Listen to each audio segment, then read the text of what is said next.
Fala galera, beleza? Aqui é o professor Dudu, do Tudo Mastigado, e hoje a gente vai conversar sobre literatura, beleza? Um assunto recorrente, seja no Enem, seja em outras provas, mas trazendo aqui para o nosso foco, que é o Enem, é a ideia da função da linguagem. Porque galera, é muito comum no Enem ele querer que você identifique a estrutura textual, para o que aquele texto vai estar servindo, a sua utilização. Então é muito importante a gente ter em mente as funções possíveis da literatura na sociedade. Beleza?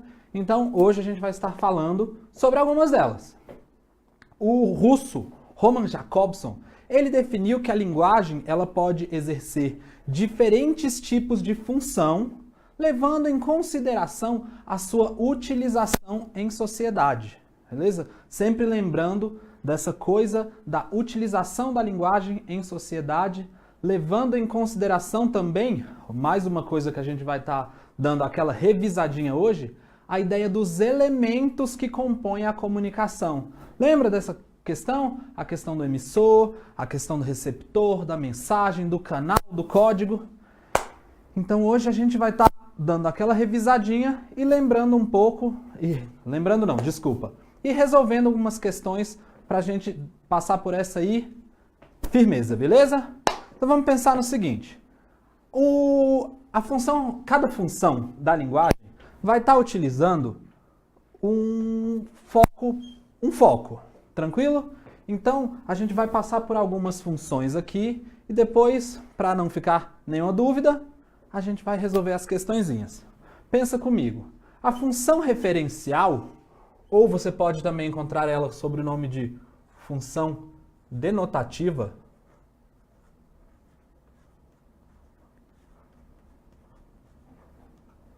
A função denotativa, ela tem uma principal função.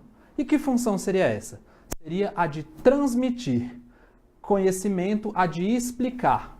Seria aquele elemento mais tradicional da comunicação. Então aqui a gente vai ter um focozinho em especial. O nosso foco vai ser o referente. Como assim o referente? Galera, o foco da função referencial, o foco da função referencial é o conteúdo da mensagem que está sendo passada. Então ela vai trazer algumas características básicas, porque a ideia da função referencial qual é? A de transmitir a informação de maneira impessoal. Primeira grande característica. Se você está criando um texto de maneira impessoal, quer dizer então que você precisa estar utilizando um texto de maneira totalmente impessoal. Ou seja, você não vai utilizar a primeira pessoa do discurso. Você não vai falar eu. Outra coisa, galera, tá aqui, função denotativa. Você não vai usar de linguagem figurada, você não vai usar de linguagem conotativa. Por quê? Porque você está transmitindo a informação de maneira impessoal. Que texto você poderia trazer, por exemplo, para servir de exemplo da função referencial? O texto jornalístico. O ideal de um texto jornalístico é que ele transmita a informação. O ideal do texto jornalístico é que ele esteja transmitindo a informação de maneira impessoal. Você não vai fazer juízo daquilo que você está falando.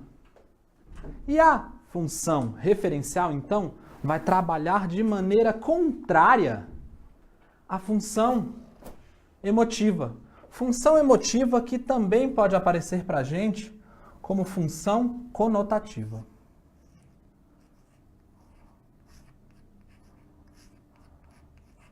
Ah, essa aqui vai ser fácil por demais. Função emotiva tem a ver com emoções. Tem a ver com emoções. Então, se você está trabalhando um texto onde você está trazendo para a gente um caráter mais subjetivo, um caráter mais pessoal, de transmitir sentimentos, de transmitir sensações, o seu foco muda. O seu foco passa a mudar a partir daí. Opa, foca, não foca, foco. O seu foco muda, porque o foco agora passa a ser o próprio emissor. O foco passa a ser o próprio emissor. Galera, lembra lá, dentro dos elementos da comunicação, dentro de uma situação comunicacional. Nossa, foi difícil. Dentro de uma situação comunicacional, quem é o emissor? O emissor é aquele que transmite a mensagem. Então, o foco da minha mensagem passa a ser eu mesmo. Os meus sentimentos, as minhas sensações, as minhas impressões sobre a vida, o mundo, o universo e tudo mais. Dessa maneira, galera, a gente passa a seguir um caminho totalmente contrário à função referencial. Porque agora eu posso me utilizar da primeira pessoa do discurso. Eu vou estar falando eu. Eu vou usar o sentido conotativo dentro do meu texto. Qual é o sentido conotativo? O sentido figurado. Você vai ter que interpretar o meu texto, você vai ter que sentir o meu texto. Você está seguindo por um caminho totalmente diferente do habitual. Do habitual não, desculpa, habitual não foi um bom exemplo, uma boa palavra. Totalmente diferente do que você encontra num texto jornalístico. Aqui, por exemplo, você pode estar falando de um poema, de uma música, um sertanejo universitário, coisas que nos utilizamos para transmitir emoções. Beleza? E para a gente terminar essa primeira parte e ir para as questões e discutir um pouco das questões, a gente vai pensar um pouco na função conativa. A função conativa, ela pode aparecer para vocês também como função apelativa.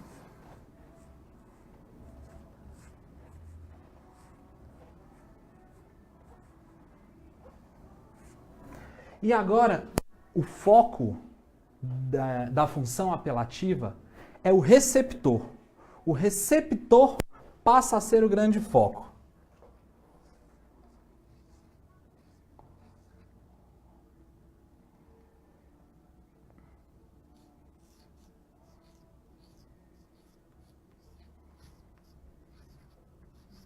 O receptor passa a ser o nosso foco. Pelo seguinte, quem é o receptor? Dentro dos elementos da comunicação, quem é aquele que chamamos de receptor? O receptor é aquele que recebe a nossa mensagem. Então agora o foco não sou mais eu, o emissor, o foco não é o conteúdo da mensagem, o foco passa a ser como você recebe essa mensagem. E essa função apelativa, ela é uma função que visa o quê? A função apelativa, a função conativa, ela visa o convencimento do leitor.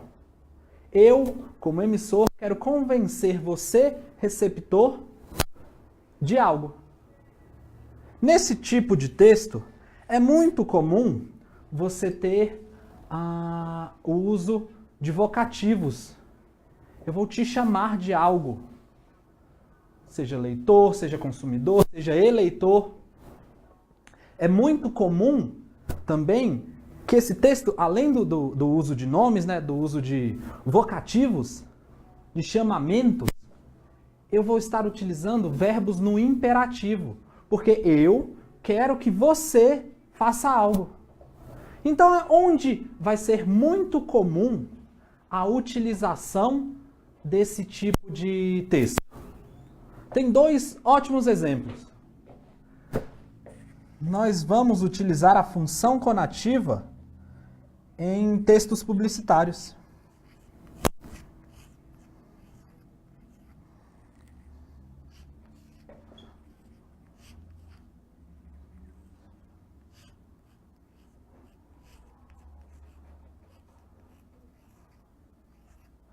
em textos publicitários.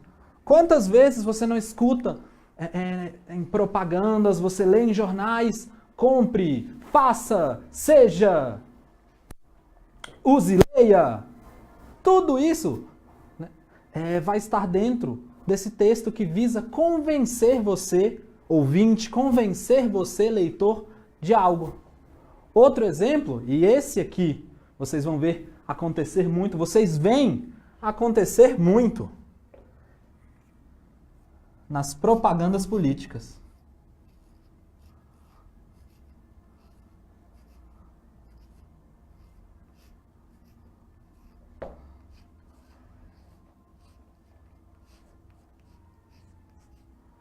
Nas propagandas políticas, onde você acaba, em algum momento da propaganda, tenha ela 30 segundos, 2 minutos, 15 minutos, em algum momento você vai ter lá, muito bem colocada, no imperativo, vote.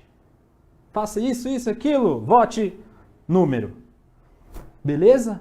Então a função apelativa, ela está trazendo para você a ideia de que o seu leitor, que o seu ouvinte precisa ser convencido de algo. Beleza? A gente ainda vai trabalhar mais elementos da comunicação. Mas antes disso, vamos dar uma olhadinha em umas questões? Vem comigo aqui para o slide. Essa questão do Enem. Desculpem-me, mas não dá para fazer uma crônicazinha divertida hoje. Simplesmente não dá. Não tem como disfarçar. Essa é uma típica manhã de segunda-feira, a começar pela luz acesa da sala que esqueci ontem à noite. 6 recados para serem respondidos na secretária eletrônica, recados chatos, contas para pagar que venceram ontem. Tô nervoso, tô zangado. Galera, dá uma olhadinha no que o item vai pedir para você. Nos textos em geral, é comum a manifestação simultânea de várias funções da linguagem, com o predomínio, entretanto, de uma sobre as outras. No fragmento da crônica Desabafo, a função da linguagem predominante é a emotiva ou expressiva, pois, volta aqui para minha cara, galera. Olha só, a questão já tocou em um ponto muito importante. Quando a gente vai analisar textos, galera, você não pode ficar preso a um formato ou outro formato.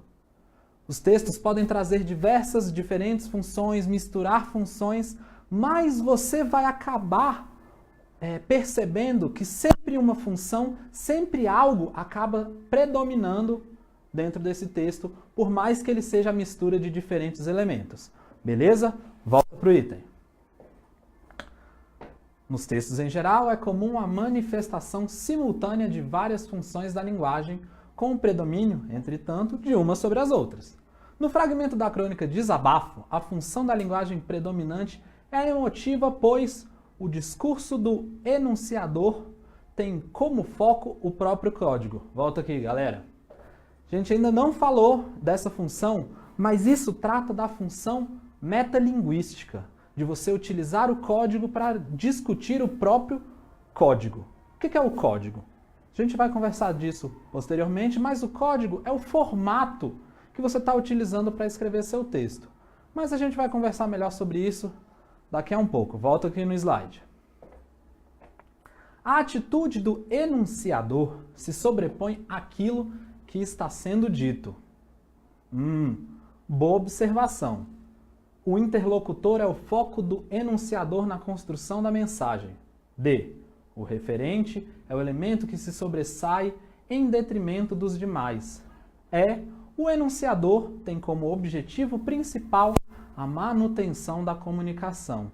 Galera, presta atenção nos itens C e D.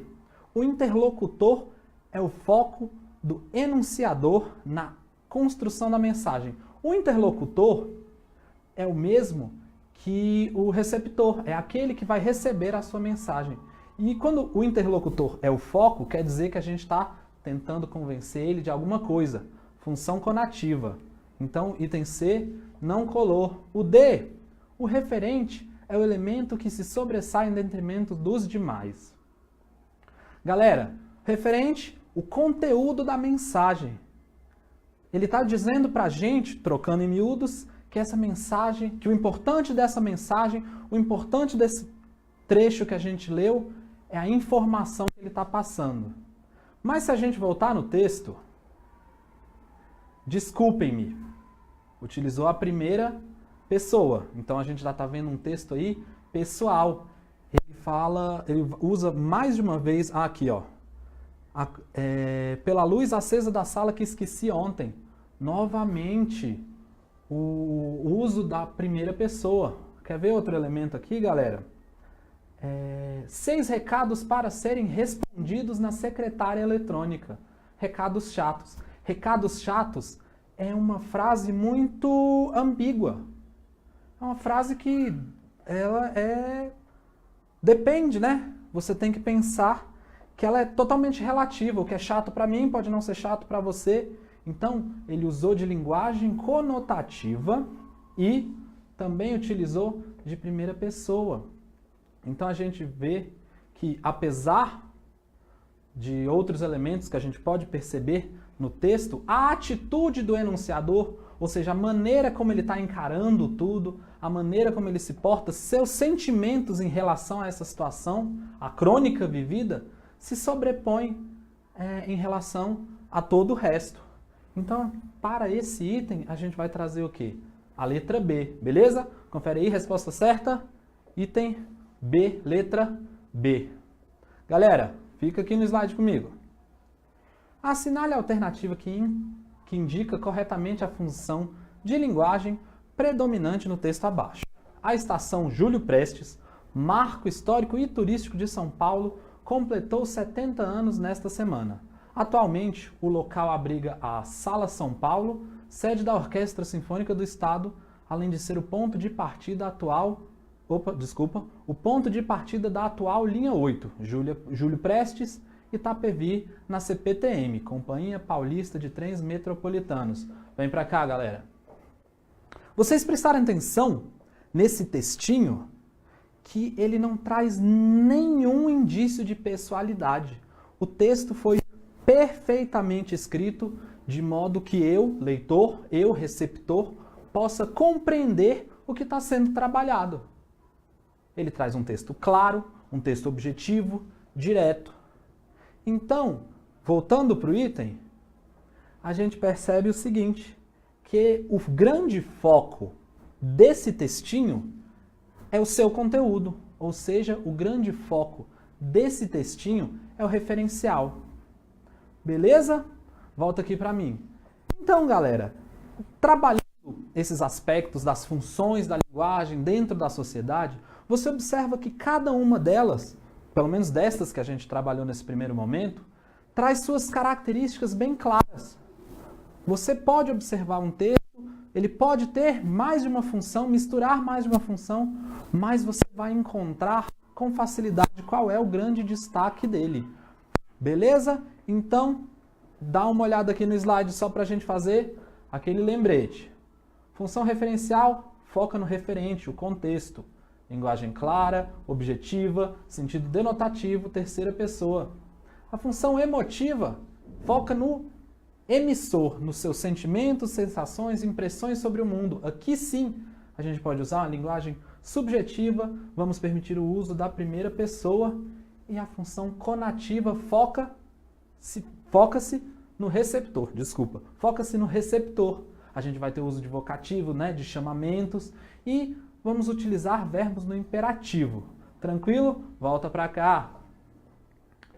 Galerinha, então nesse primeiro momento eu quero trabalhar com vocês essas 3 principais funções da linguagem. No próximo momento, a gente vai estar trabalhando com outras funções, a gente vai perceber suas características e peculiaridades, beleza? Muito bom estar com vocês e eu vou nessa agora. Até mais!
Fala, meus queridos, tudo certo? Mamá aqui com vocês para nossa primeira aulinha do Tudo Mastigado. Lembrando uma coisinha para vocês importante, quem quiser acompanhar nossas resoluções de exercício, vai lá no nosso site, né, tudomastigado.com.br e vê lá o nosso material num preço muito acessível. E é legal que você vai acompanhando, consegue entender melhor o que eu estou fazendo, tudo bem?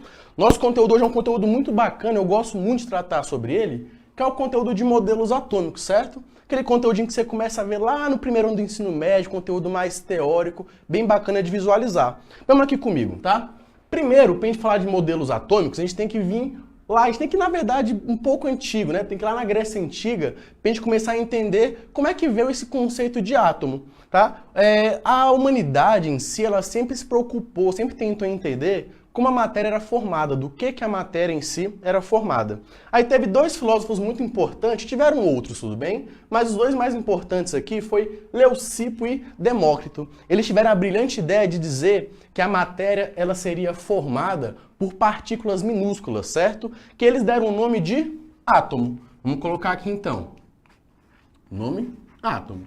Mas, mamá, o que significava átomos para eles, certo? O A vem do não. O tomo vem de divisível. Então, para eles, né, o átomo, a partícula átomo, seria uma partícula não divisível. Se você pegasse a matéria e dividisse ela em milhares de vezes, chegaria um momento que você conseguiria chegar na menor partícula possível, que seria esse átomo. Eu acho essa ideia sensacional, né? Acho essa ideia naquela época, que eles tiveram um pensamento muito além do que eles estavam, da época que eles tinham, né? Mas aí beleza, passou-se um tempo, nem todo mundo aceitou essa ideia de partícula, de átomo, veio um outro filósofo que eu tenho certeza que vocês conhecem, que foi Aristóteles, certo? Aí eu pergunto para vocês, gente, quem vocês conhecem mais? Aristóteles ou Leucipo e Demócrito?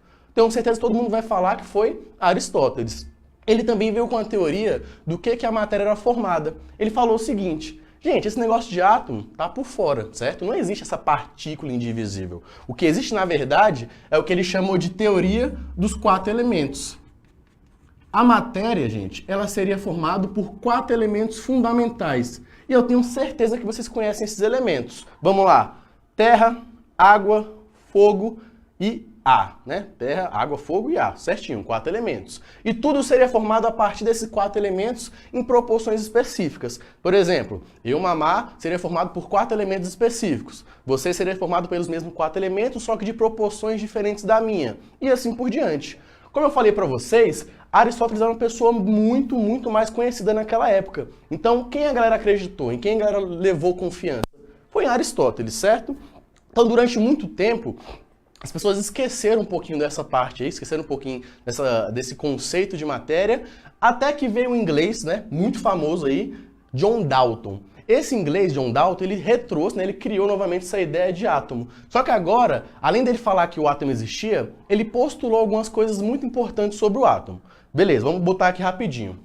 Primeiro, John Dalton colocou um nome para o átomo dele, certo? Ele chamava o átomo dele de bola de bilhar. Para quem nunca viu uma bola de bilhar, gente, vamos lembrar rapidinho. Lembra aquela bolinha de sinuca? Né? Aquela bolinha dura, toda maciça? Então, isso seria a bola de bilhar. E ele postulou algumas coisas importantes sobre o seu átomo. Mamá, como assim ele postulou algumas coisinhas sobre o átomo? Quando a gente fala postulado, é como se fosse uma verdade científica que não pode ser provada experimentalmente. Naquela época, John Dalton ele não conseguiu provar a existência do átomo e as coisas que ele falou. Mas acreditar que ele estava certo era muito importante. E foi por causa da teoria atômica de John Dalton que você conseguiu, por exemplo, afirmar a teoria de Lavoisier. Lembra de Lavoisier, o pai da química? Na natureza, nada se perde, nada se cria, tudo se transforma. Então, foi por causa de John Dalton que ele conseguiu afirmar a sua teoria bonitinha. Mamá, quais são os postulados de Dalton? Eu tenho alguns para vocês, né? Alguns mais simples. O átomo era indivisível, indestrutível, neutro. Cuidado quando eu falo neutro, é sem cargas, tudo bem? Não vem da neutralidade, positivos e negativos em iguais quantidades. É sem carga alguma. Então, ó, massivo, indestrutível, neutro, indivisível. E tem dois que são um pouco mais importantes que vocês normalmente não lembram. O primeiro deles é o seguinte: átomos do mesmo elemento possuem volume e massas iguais. Então, por exemplo, o átomo do elemento de oxigênio, ele sempre vai ter o mesmo volume, o mesmo tamanho, certo? E a mesma massa. E outra coisinha que ele postulou, que vocês vão meio que encontrar uma certa comparação entre a teoria de Lavoisier, que ele diz o seguinte: numa reação química, as moléculas dos reagentes, os átomos dos reagentes não vão ser perdidos, não vão ser destruídos. Eles apenas vão se rearranjar de maneiras diferentes para formar os seus produtos. Não parece muito a conservação de massa? Você não vai perder átomos, eles só vão se rearranjar, beleza? Então, ó, foi o primeiro ali modelo atômico que a gente conheceu, né? Um modelo atômico muito importante, reafirma a conservação de massa, a estequiometria, as reações ordinárias e assim por diante. Então, pra gente foi muito bacana. Só que precisava de mais, certo? A gente precisava de mais coisa para conseguir explicar a formação da matéria em si. Então depois veio um outro cientista também inglês chamado Thomson, né? Ou alguns chamam ele de Thomson também, coloca um pezinho aqui. Senhores, Thomson também tem um nome para o seu modelo atômico, certo? Vamos colocar o nome dele aqui rapidinho. Vocês lembram lá do nome dele? Pudim de passas. Bacana.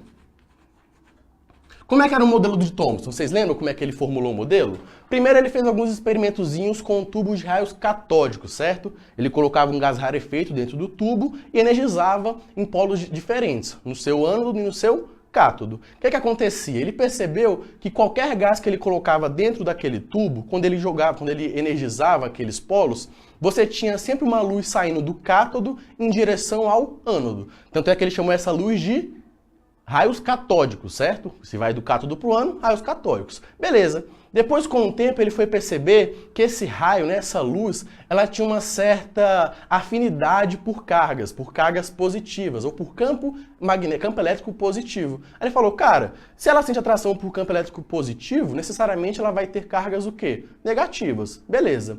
Depois ele percebeu com um experimentozinho com um catavento, que quando aquela luz batia no catavento, o catavento começava a girar. Gente, se você bate alguma coisa no catavento e ele gira, é porque essa coisa, esse raio catódico, ele tem o quê? Ele tem massa. Então ele começou a perceber que, na verdade, a matéria, ela tinha uma partícula fundamental também, que ele chamou de elétron, certo? A gente chama de elétron hoje. Esse elétron seria basicamente da seguinte maneira, ó.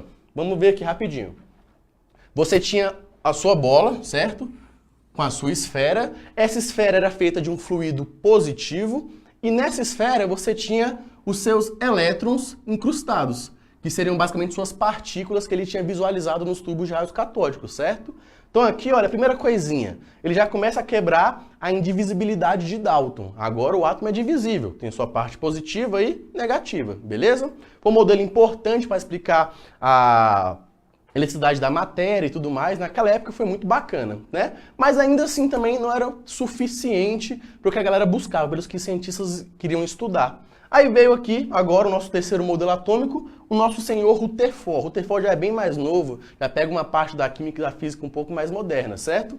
Rutherford, gente, ele também propôs um modelo dele, que nós chamamos de modelo planetário. Vamos colocar o nome dele aqui também. Então vamos lá. Planetário, né? Sistema do planetário. Beleza. Como é que era o modelo dele, gente? Ele fez um experimentozinho muito simples. Ele colocava dentro de uma caixinha de chumbo, que tinha um orifício bem pequenininho, uma amostra de material radioativo que ia emitir sempre partículas alfas, né? Como ele tinha um furo em apenas uma direção, elas sempre iam na mesma direção. Na frente dessa caixinha de chumbo e desse orifício, ele colocou uma folha bem fininha de ouro, certo? Um diâmetro bem pequenininho. E atrás dessa folha, ele colocou um papel fotovoltaico, né? Um papel que tinha uma certa sensibilidade por luz, por energia. Aí ele abriu o orifício e deixava as partículas alfas baterem na folha de ouro. Ele percebeu que a grande maioria das partículas atravessavam a folha de ouro e não chocavam com nada. Mas algumas partículas, pouquíssimas, acabavam batendo na folha de ouro, né, e voltavam. Aí ele falou, cara, o que tem nesse átomo, né, que é tão denso, para uma partícula alfa que também é muito pesada, bater e voltar? Aí ele propôs o modelo dele, né, que é o modelo planetário. No centro do seu átomo você tinha um núcleo maciço e positivo. E ao redor desse núcleo ficava girando os seus elétrons, certo? Parecendo aquela órbita dos planetas mesmo, ficavam lá girando e assim por diante. Então agora ele tem um conceito de núcleo atômico e ele tem um conceito de eletrosfera, que é onde ficam os seus elétrons. Mas tomem alguns cuidados importantes. Primeiro, Rutherford não fala de nêutrons, tudo bem? Foi outra pessoa que fala de nêutrons, é um cara chamado Chadwick, não foi Rutherford. E o Rutherford também não fala sobre prótons, que também foi outro cientista, foi Goldstein. Então, para vocês não confundirem muito, o Rutherford fala só do núcleo, que é positivo e maciço, e da sua eletrosfera, que os elétrons ficavam girando ali ao redor daquele núcleo. Mas o Rutherford ele teve um defeito muito grande no modelo dele. Imagina o seguinte, todo corpo, né, em movimento perde energia. Por exemplo, você correndo, todo dia correndo, você aguenta correr o dia todo, sem comer, sem se alimentar, sem colocar energia para dentro? Não consegue, você vai perder energia. Mesma coisa com a partícula, né, com o elétron girando. Ele está lá girando em alta velocidade, só que ele começa a perder energia. Quando ele começa a perder energia, ele entra no que a gente chama de força centrípeta, certo? Vão lembrar, centrífuga para fora, centrípeta para dentro. Então ele começava a girar, ia diminuindo a sua órbita, até chegava um momento em que ele colidia com o núcleo do seu átomo. E o Rutherford não conseguiu explicar o do porquê do elétron não colidir, certo? Porque se colidisse, a matéria não existia. Então ele parou por aí. Ele propôs o modelo dele, falou sobre os seus defeitos, né? Mas ainda assim foi um modelo muito importante. Falar de eletrosfera, né? Porque você consegue explicar ligações químicas, ionização e assim por diante. Então isso é muito importante, tudo bem? Eu vou parar nesse modelo por aqui pra gente fazer nossos exercícios e falar um pouquinho mais a partir desse tempo, beleza? Vai ter um outro modelo mais aqui pra frente, um modelo mais elaborado, que a gente explica na próxima aula. Vamos lá agora pro slide, certo? Senhores, seguinte, na questão 1 ele fala assim: os projetores cinematográficos utilizam lâmpadas que contêm uma mistura de átomos do elemento neônio, argônio, criptônio e xenônio. Perfeito, é o texto que ele tem. Julgue o item baseado no texto acima. A emissão de luz pelos átomos presentes nas lâmpadas dos projetores cinematográficos podem ser corretamente explicadas pelo modelo atômico de Dalton. Gente, esse modelo que vai explicar essa emissão de luz, na verdade é o próximo modelo que eu não expliquei aqui, tudo bem? Mas a gente poderia, sabendo só o de Dalton, falar se está certo ou errado. Em algum momento, Dalton fala sobre emissão de luz? Não. Dalton só fala que existe o átomo, que é uma partícula esfera, maciça, indivisível, indestrutível, e seus outros dois postulados, né, que eu falei para vocês, dos átomos iguais de elementos e da reorganização, dos rearranjos dos seus átomos na reação química. Então essa questão, na verdade, está o quê? Errada, certo? Errada, né? A questão está errada. Então vamos lá, próxima questãozinha, gente. Questão 2. Ele fala o seguinte, julgue o item, né? A existência do isótopo de carbono 14 é compatível com o modelo atômico de Thomson. Mamá, eu não lembro o que é isótopo. Tudo bem, eu vou ensinar isso para você mais para frente, mas vamos dar um gostinho aqui para essa questão antes, certo? Isótopo é quando você tem átomos do mesmo elemento, só que tem massas diferentes. Por exemplo, o hidrogênio ele tem 3 isótopos diferentes. O hidrogênio que vocês conhecem, hidrogênio 1, ele tem o deutério e o trítio. O hidrogênio 1, ele tem massa 1. O deutério tem massa 2. O trítio tem massa 3, certo? Então você tem no núcleo atômico diferentes quantidades de nêutrons, porque o próton vai ser constante. Mas é o seguinte, Thomson, ele fala em algum momento sobre próton, sobre nêutron, alguma coisa do núcleo? Não, ele só fala que você tem uma esfera, certo? Com fluido positivo carregado com cargas negativas, incrustadas nessa esfera. Então ele não fala sobre próton, nêutron, núcleo e assim por diante. Então a gente não pode afirmar que Thomson fala sobre isotopia, tudo bem? Questão novamente. Então essa questão está o quê? Errada, certo? Questão 4, uma questãozinha da UNB agora um pouquinho mais bacana, né?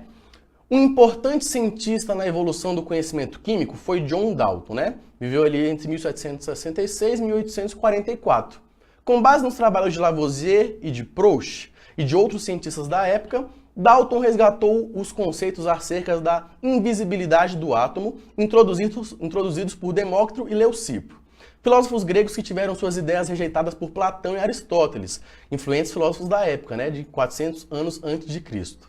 A teoria atômica, como ficou conhecida, o conjunto de proposições de Dalton para explicar as leis da química na época aceitas, foi importante para o desenvolvimento dos conceitos químicos. A esse respeito, julgue os itens abaixo. Então vamos lá, gente. Só sobre o modelo atômico de Dalton, né? Uma questão mais simples por enquanto. Questão 1.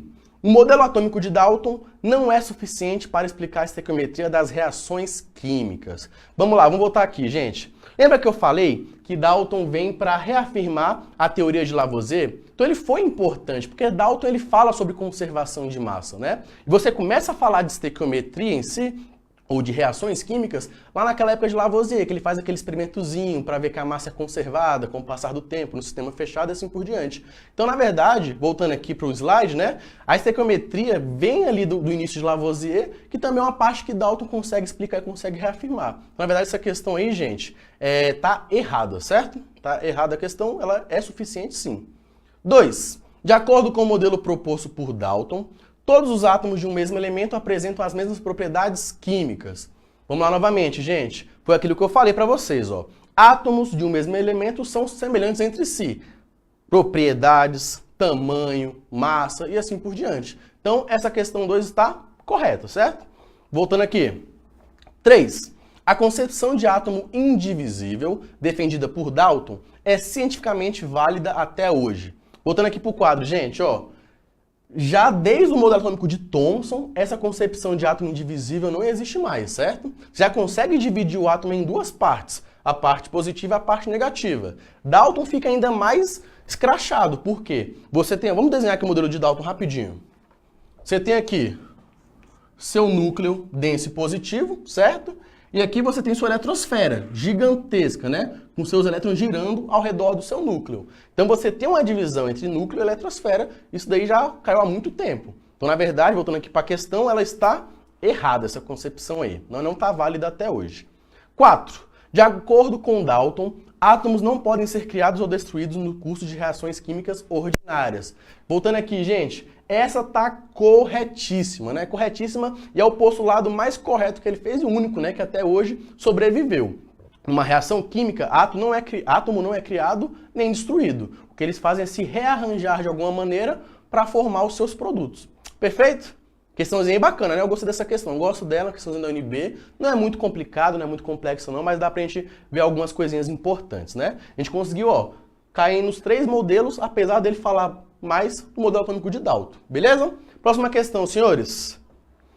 Questãozinha 7. Agora uma questãozinha sobre Rutherford, também uma questão da UNB.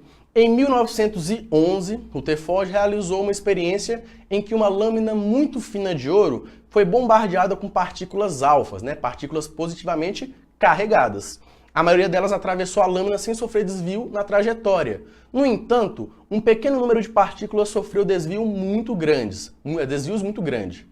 A partir desse experimento, Rutherford concluiu que 1. Os núcleos são densos e eletricamente positivos. Voltando aqui, senhores, olha o nosso desenho. Aqui é o núcleo, certo? Rutherford não fala de próton nem nêutron, mas ele falou pra gente que o núcleo é muito denso, que a massa do átomo está toda contida aqui dentro do seu núcleo, certo? E ele é carregado positivamente. A carga dele é positiva e é muito denso por 2 razões. Quando a partícula alfa veio e bateu nele, ela voltou. O núcleo era muito mais denso que a partícula alfa e também positiva. Então, ó, partícula alfa positiva, núcleo positivo, eles fizeram o quê? Se repeliram. Tudo bem? Então, ó, voltando para o slide, a 1 está corretíssima. A 2, a matéria tem em sua constituição grandes espaços vazios. Voltando aqui para o nosso modelo do quadro, ó. Olha aqui, gente, eu tenho um núcleo pequenininho, certo? Bem pequenininho no centro do seu átomo. E até chegar na eletrosfera, você tem um grande espaço vazio. E era por aqui que as partículas alfas faziam o quê?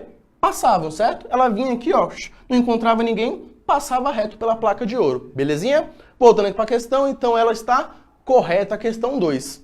3. O átomo é divisível, em oposição a Dalton, que considera indivisível. Senhores, essa aí é corretíssima, né? Já eu expliquei para vocês na questão anterior que Rutherford falava pra gente que o átomo era divisível. Ele já tinha a sua parte positiva, que era o núcleo, a parte negativa, que é a eletrosfera. Então aí essa questão tá certa. Eu vou nem falar muito sobre ela, né? Vai ficar muito cansativo. 4. O tamanho do átomo é determinado pelo tamanho do núcleo. Voltando aqui, gente, ó.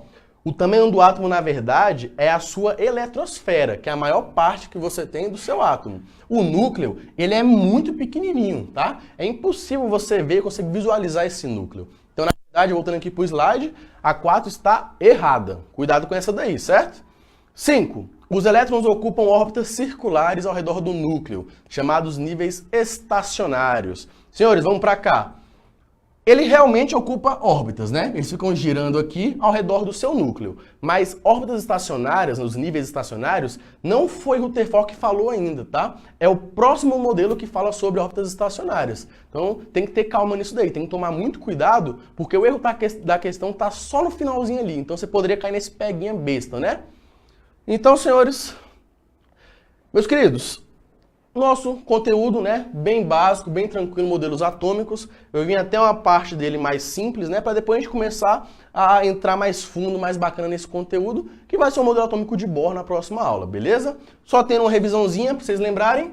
Grécia Antiga, Leucipo e Demócrito, certo? Conceito de átomo. Depois vem Aristóteles, teoria dos quatro elementos, né? Quatro elementos em proporções específicas. Dalton, Thomson e Rutherford. Lembrar que Dalton, a parte mais importante do modelo dele foi o fato de não perder e não ganhar átomos, certo? Que eles se rearranjavam. E você tem que lembrar muito disso, que foi o postulado que até hoje é aceito. O de Thomson, lembrar que ele teve aí a descoberta do elétron, beleza? Que ele fala lá da sua esfera carregada positiva, com seus elétronzinhos bonitinhos, pudim de passas. E Rutherford do planetário. Lembrar que ele conseguiu dividir, né, separar. Você tem um núcleo positivo, eletrosfera por fora, com os elétrons girando. E também lembrar uma coisa importante, ó. Elétronzinho, Rutherford não conseguiu explicar o porquê deles não colidirem com o núcleo. Tudo bem? Senhores, por hoje é isso, tá? Lembrando para vocês, acompanhando as nossas questões aí que eu fiz, estão todas na apostila. Corre lá no site, procura, compra aí para vocês acompanharem com a gente. Porque vamos ter uns meses aí até o Enem bem bacanas, com muitos exercícios, muito conteúdo bacana aí para vocês, beleza? Grande abraço, um beijo, até logo!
Estamos de volta, galera. Professor Dudu, a gente vai continuar aquela conversa sobre literatura, ainda tratando sobre as funções da linguagem, beleza?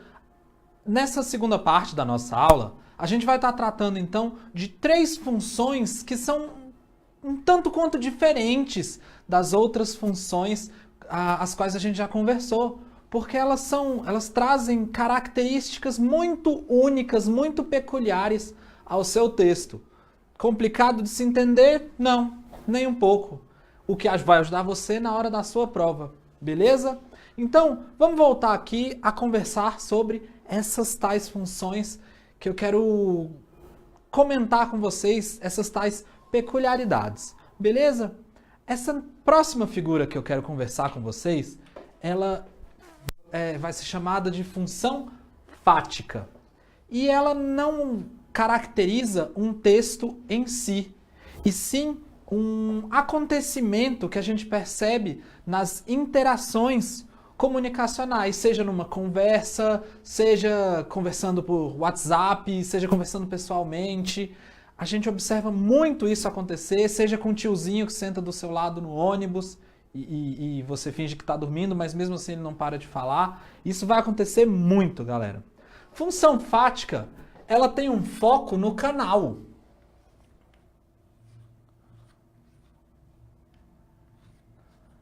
Novamente, precisamos lembrar o quê?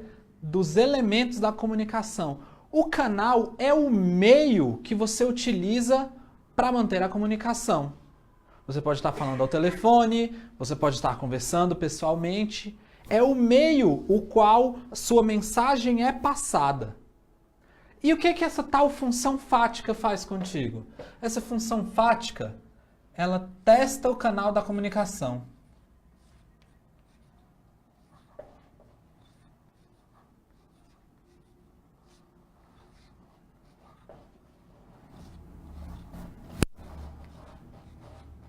Ela testa o canal da comunicação para saber se a comunicação está existindo.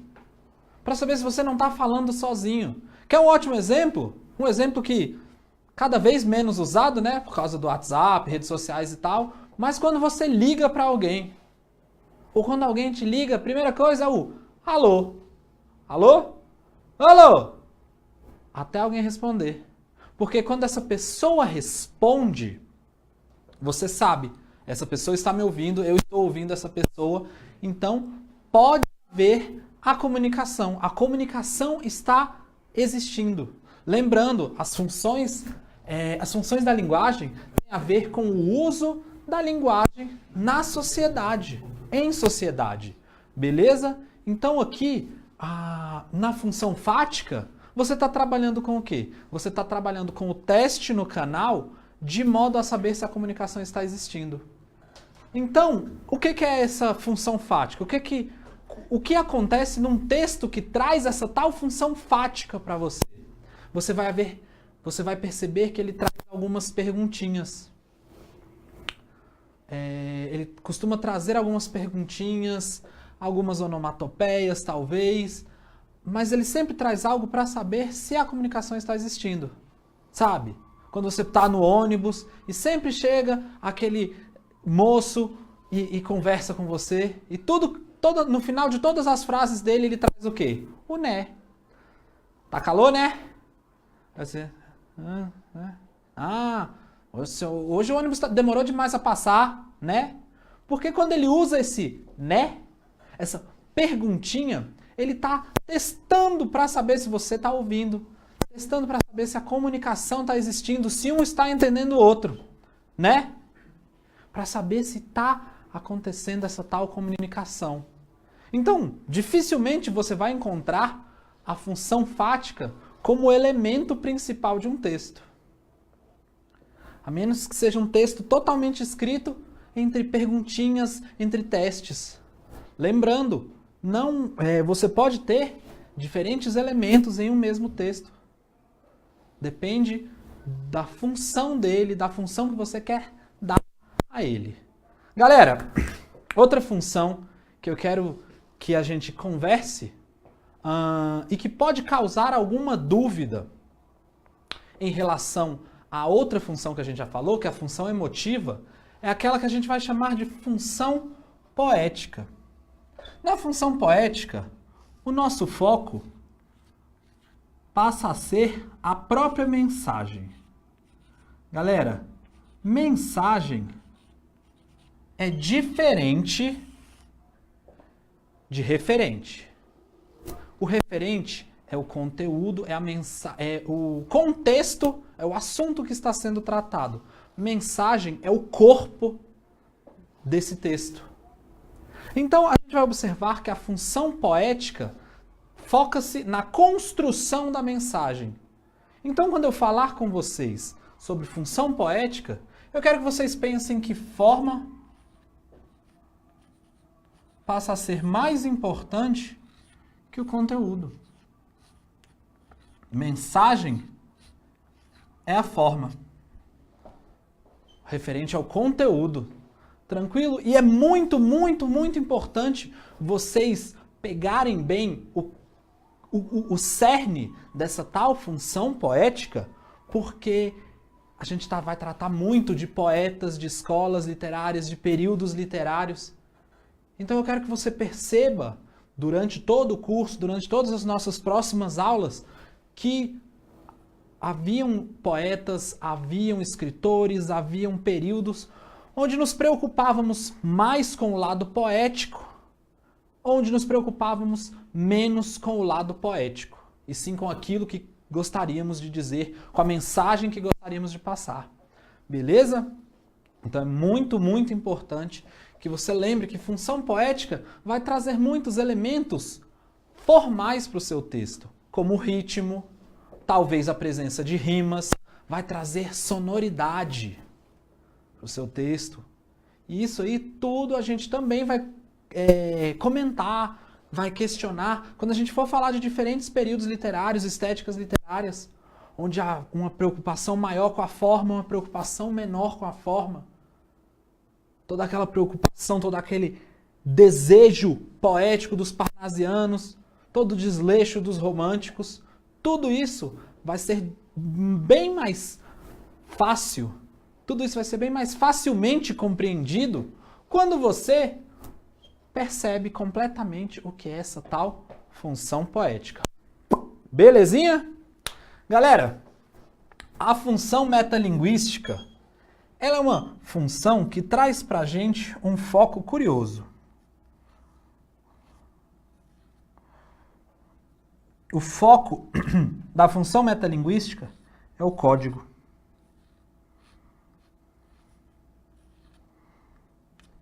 Porque na função metalinguística, você usa o código para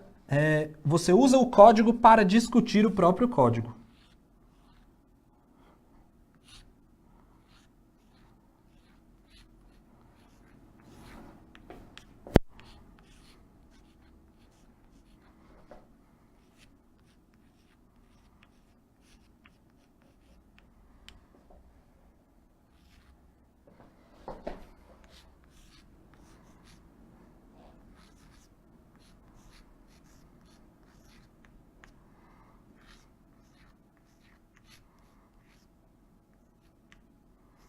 Então, você está utilizando do código para discutir o próprio código. Que é um bom exemplo de função metalinguística? Uma gramática. Porque você está usando da linguagem para ensinar, para trabalhar a própria linguagem. Então, quando a gente fala dessa tal função metalinguística, eu quero que você pense em texto sobre o texto.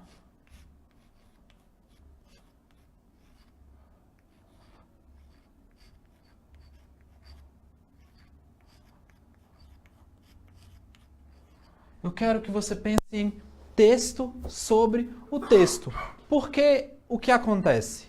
Na função metalinguística, você usa as palavras para discutir as palavras. Você usa a imagem para discutir a imagem.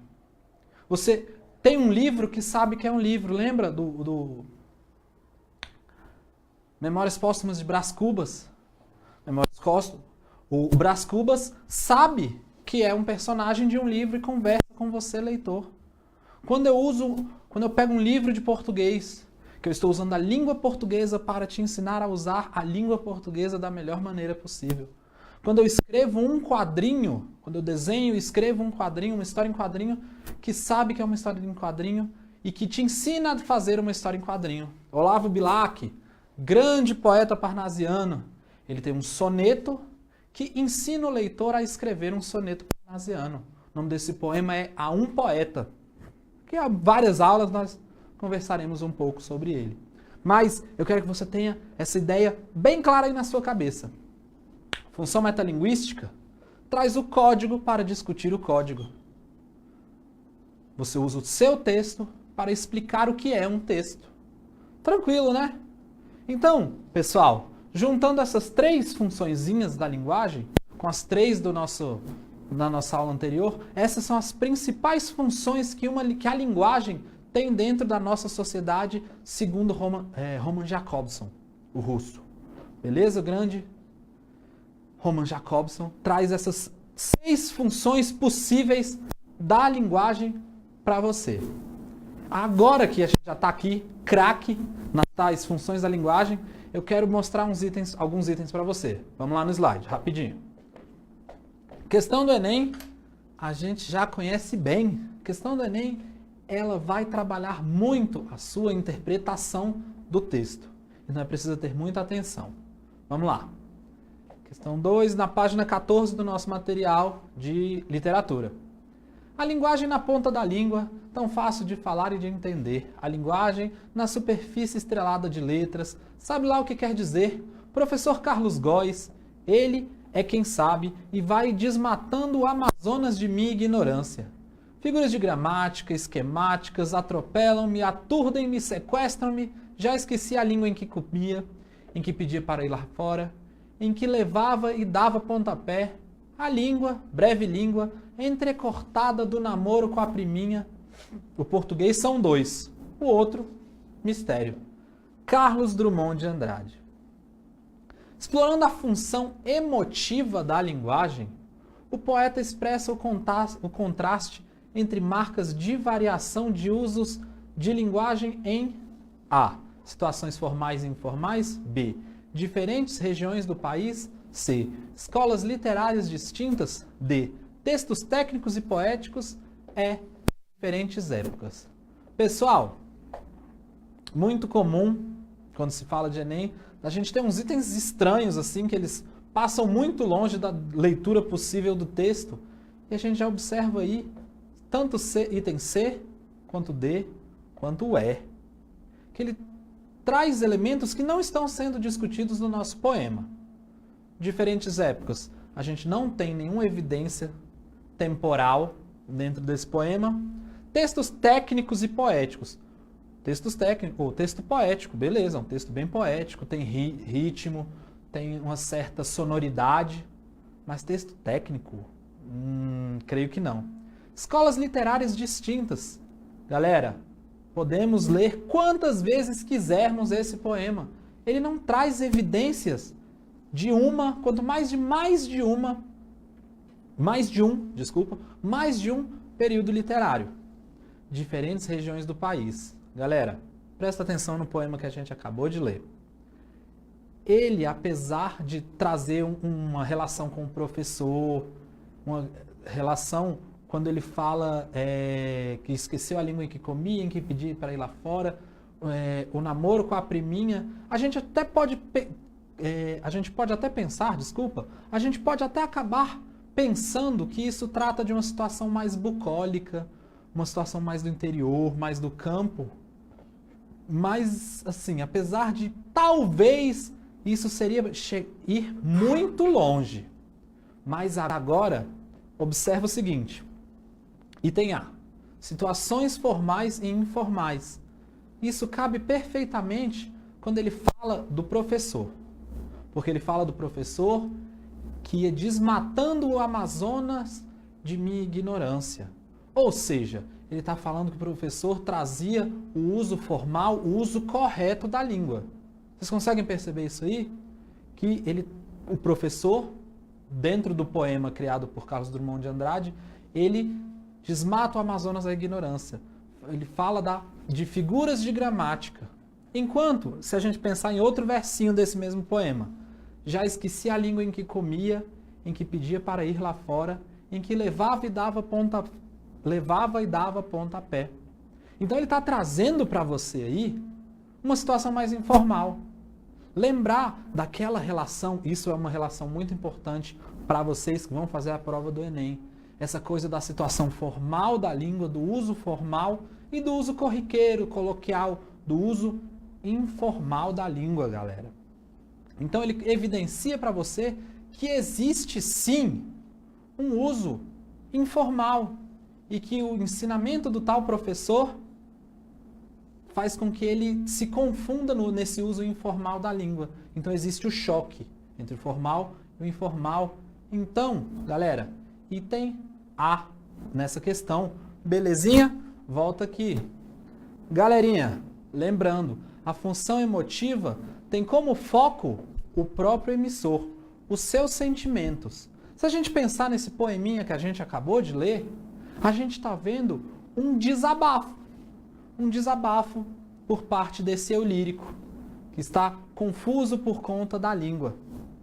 Bem tranquilinho de se observar isso, não é mesmo? Agora volto a mostrar isso. História de cadetes do exército.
o negócio tá com tudo, certo? Lembrando a vocês que quem quiser me acompanhar, né, na nossa apostila, só entrar no site tudomastigado.com.br e você consegue fazer a compra dessa apostila por um preço muito camarada, beleza? Ó, na minha aula passada, faltou explicar um modelo atômico, beleza? Faltou explicar o modelo atômico de Bohr. Mamá, como é que é o modelo atômico de Bohr? Primeira coisa importante, gente. Muitos livros, né, muitas pessoas, muitos cientistas acabam tratando o modelo atômico de Bohr por outro nome. Eles chamam o modelo de Rutherford-Bohr. Mamá, por que modelo Rutherford-Bohr? Seguinte, Bohr, ele só fez um complemento sobre o modelo atômico de Rutherford. Ele pegou a falha que Rutherford tinha e complementou e arrumou. Mamãe, eu queria lembrar aquela falha que você falou para mim na aula passada. Lembra para mim? Vou lembrar sim. Lembra que Rutherford falou que você tem um núcleo positivo e muito denso e ao redor do núcleo ficavam girando os elétrons na sua eletrosfera? Aí lembra que eu falei também que ele não consegue explicar o do porquê do elétron não colidir com o núcleo? Porque nós sabemos que toda partícula, quando em movimento, perde energia. Se ela perde energia, ela deveria colidir com o seu núcleo atômico, beleza? Então Rutherford veio para explicar esse defeito. Vamos lá, gente. Vamos ver o modelo atômico de Rutherford-Bohr, desculpa, aqui no quadro, beleza? Temos aqui o nosso núcleo, ele não sumiu, nosso núcleo ainda é positivo e muito denso, certo? Temos aqui já o conceito de próton, de nêutron, a galera já está mais sacando aí de tudo, beleza? E ao redor do núcleo você tem as suas órbitas, né? Que ele chamou de órbitas estacionárias. 1, 2, 3, 4, 5, 6, 7 orbitazinhas, né? Você pode chamar de 1, 2, 3, 4, 5, 6, 7, ou você pode dar letras para essas órbitas. Vamos lá. K, L, M, N, O, P e Q. Temos aí nossas 7 órbitas bonitinhas que Bohr falou. Primeiro postulado de Bohr, ele falou que cada órbita tinha uma energia específica, certo? Então, por exemplo, se o nosso elétron ficasse na órbita N, ele teria a energia dessa órbita N. Ele não colidiria com o núcleo, ele não ia cair no núcleo, por quê? Porque você vai ter a mesma energia sempre. Ele vai ficar girando eternamente naquela órbita, sem fazer nada. Mas ele postulou outras coisinhas importantes também, certo? Ele falou o seguinte, que seu elétron, ele pode aqui, ó, ganhar energia. Ele vai ganhar energia, beleza? Vai ficar mais energético. Aí eu te pergunto, se seu elétron ganhou energia, ele pode ficar nessa órbita N? Não pode, né? Ele tem que ir para uma órbita mais externa, para uma órbita que tem maior energia. Vamos colocar aqui um exemplo. Ele vai e pula para a órbita O, que é a próxima órbita. Ele está aqui, né? Agora vai começar a girar na sua nova órbita. Mas eu pergunto novamente para você, essa é a órbita desse elétron? É a órbita estacionária dele? Não é a órbita estacionária, não é a órbita original desse elétron. Então ele vai querer voltar. Mas para ele voltar, ele vai fazer o quê? Ele vai emitir luz, emitir energia na forma de luz. É o que vocês conseguem ver, por exemplo, nos fogos de artifício. Você tem lá um sal, certo? De um cátion, de um elemento específico. Aí você vai e coloca fogo. Quando você coloca fogo naquele sal, os elétrons daquele sal vão receber o quê? Energia daqueles átomos. Quando eles recebem energia, eles vão saltando para órbitas mais externas. Aí quando eles voltam, eles emitem essa energia que eles ganharam na forma de luz. Aí você vê aquele fogo lá, aqueles fogos de artifícios verdes, laranjas e assim por diante, aquela coisa bem bonita, certo?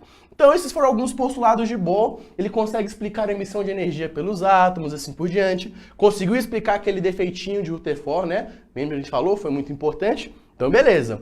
Gente, cada órbitazinha dessa daqui, cada nível energético dessa, comporta uma quantidade específica de elétrons, tudo bem? Você não pode sair colocando elétron onde você quiser, não. E sempre vai do menor para o maior. Você completa o K, por exemplo, que tem 2, aí você completa depois o L, o M, o N, até chegar o Q, beleza? E você consegue medir também o raio dessas órbitas. Como assim o raio dessas órbitas? Você tem aqui, né, a distância do seu núcleo até a sua órbita que você quer. Por exemplo, essa distância aqui, olha, do núcleo até o K. Belezinha? Bacana?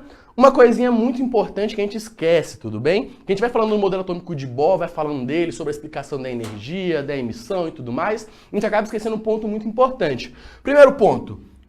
Bohr, apesar de ter sido um cara sensacional, né, e quantizar a energia aí dos seus elétrons, do seu átomo, ele só consegue explicar um átomo, que é o átomo de hidrogênio. Então, Mamá, ele Isso tudo para explicar apenas um tipo de átomo? Infelizmente sim, gente. A conta dele só batia quando ele tinha átomo com um elétron. Então você pode até colocar mais aqui, ó. Você pode falar que é o átomo de hidrogênio ou, né, hidrogenoides. Na verdade, hidrogenoides. Quando eu falo hidrogenoides,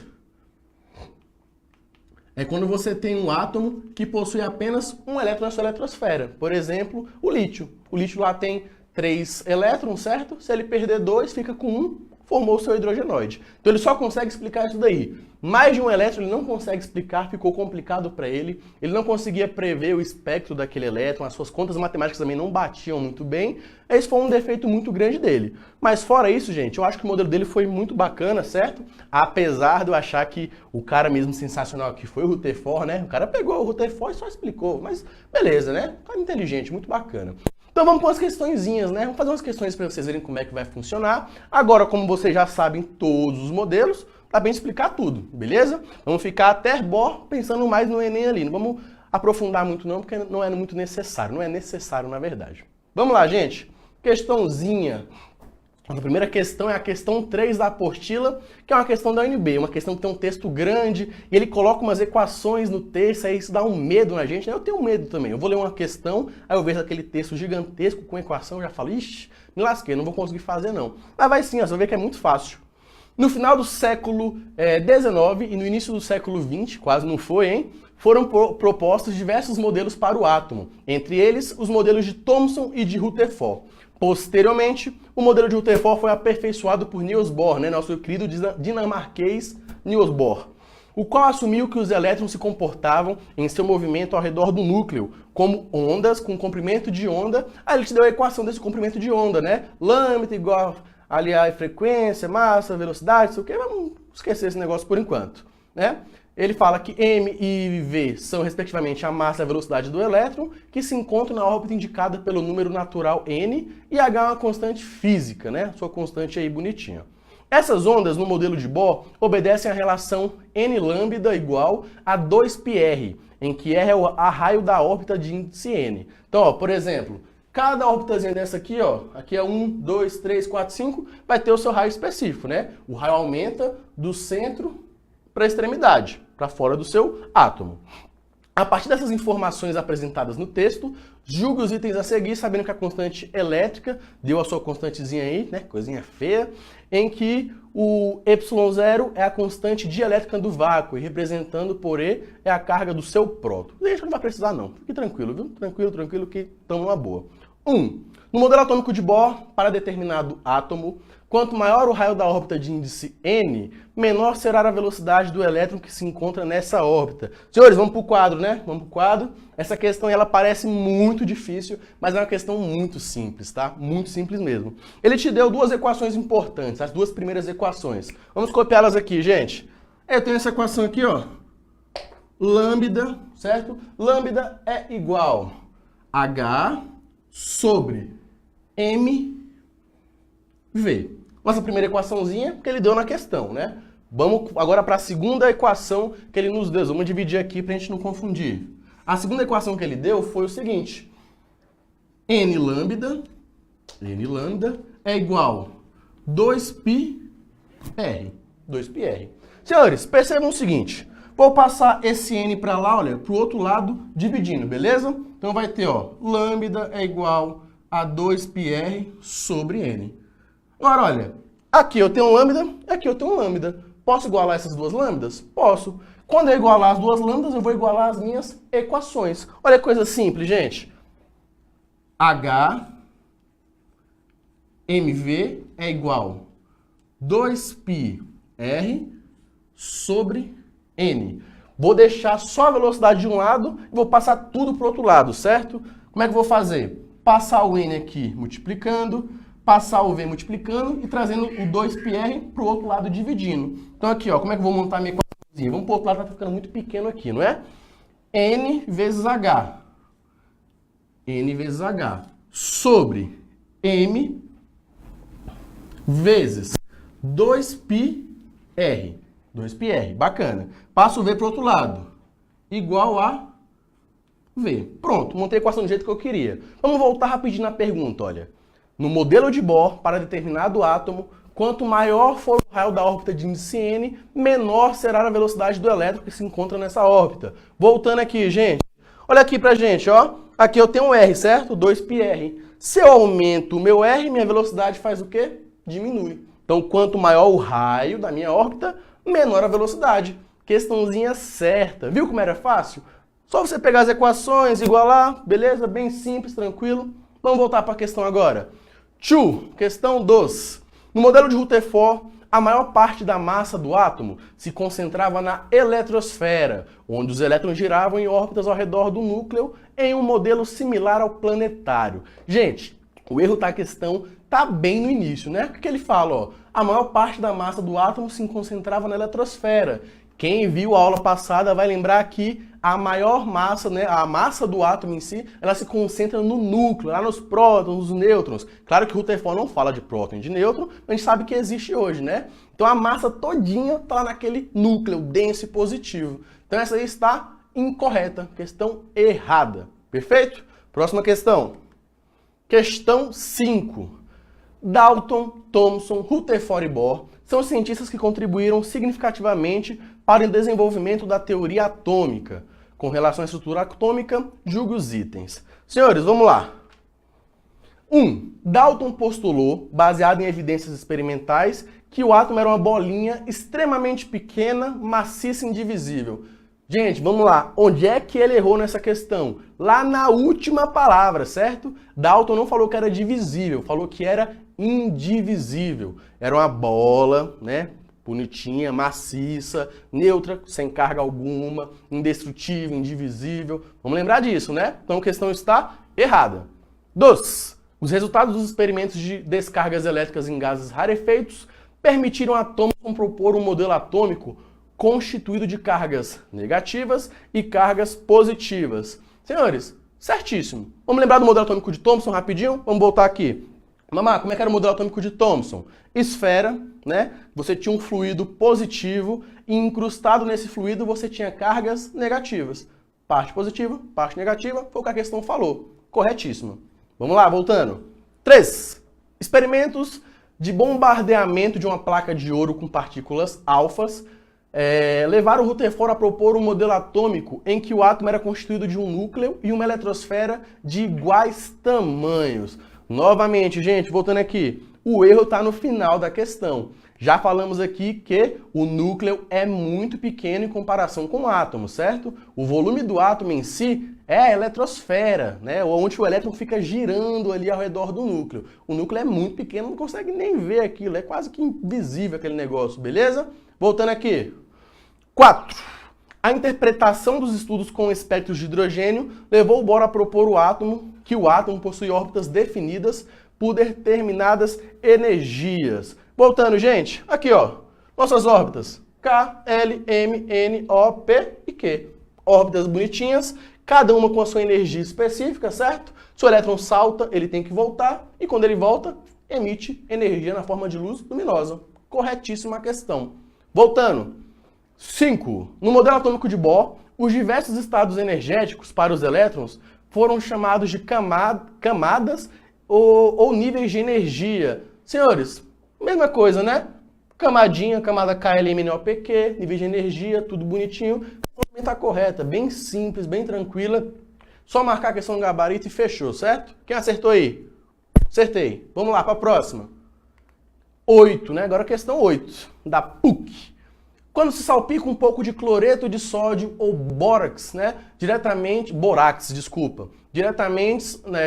nas chamas de uma lareira, obtém-se chamas coloridas. Coisa mais linda do mundo, gente. É muito legal de fazer isso daí.